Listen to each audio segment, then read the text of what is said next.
Fala rapaziada, sou eu, Lopão, Grupo SP Brasil. Olha só, BMW é um sonho para muitas pessoas, inclusive para mim que adoro BMW, mas dependendo de onde você levar a sua BM, amigão, o teu sonho vira o pesadelo, porque você tem que contar com pessoas profissionais para resolver aquele barulhinho na direção da sua BMW, tá certo?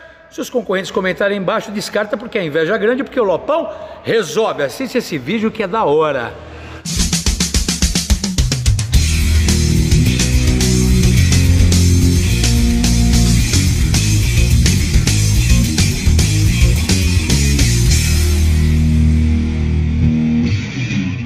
Meus amigos, verdade seja dita, duas BMWs aqui, 15 e 16, carros que tem uma direção maravilhosa. A BMW é um carro maravilhoso, formidável, nós adoramos a BMW porque é demais, mas a direção elétrica ela é maravilhosa, às vezes dá um defeitinho, um barulhinho. É nessa hora que você tem que ficar atento, porque se levar o carro numa concessionária, eles vão querer trocar a direção, certo? Trocando a direção, uma direção dessa é cara demais, não vou falar valor aqui, mas é muito cara apenas por causa do barulho na caixa. Aqui na SP você resolve esse barulho com uma tranquilidade, meu amigo.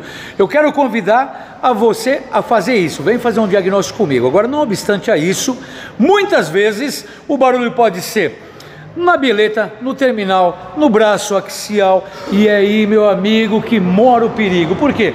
Dependendo de onde você levar, pelo simples fato de você estar com uma BMW, os caras vão querer te serrar no meio, dar um orçamento lá em cima. É o que eu quero falar para você. Aqui na SP não tem essa não, amigão. Aqui o papo é reto e verdadeiro. Sempre cobro um preço justo, meus clientes saem contentes e com o carro resolvido. Direção dura também, mas hoje esse vídeo é para falar de barulho na caixa, tá certo? Você que está vendo o vídeo, manda um WhatsApp para mim agora aqui, ó, 97098-1106. Eu aguardo uma visita sua.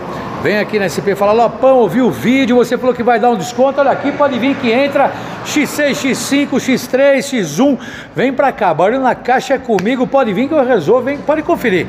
Vem conferir com o Lopão que o papo é retão mesmo, vem pra cá.